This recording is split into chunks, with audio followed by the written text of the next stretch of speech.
В Москве состоялся наблюдательный совет компании «Алроса» под председательством министра финансов России Антона Силуанова.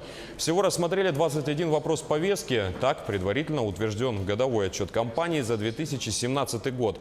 Даны рекомендации годовому общему собранию акционеров «Алроса» по распределению прибыли по результатам прошлого года, а также нераспределенной прибыли прошлых лет, в том числе по размеру дивидендов. В наблюдательном совете приняли участие делегация из Якутии и глава региона Егор Борисов.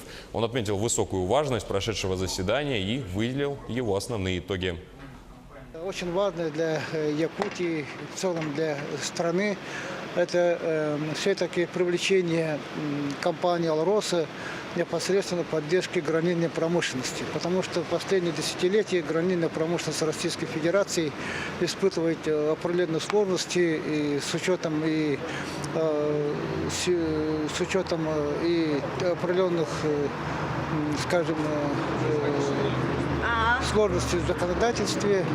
С другой стороны, речь идет о тех организационных вопросах, которые мы в последние годы пытались решать, но они не доведены до завершения. Поэтому сегодня принято решение, все-таки непосредственно компания «Алроса» должна участвовать в этом.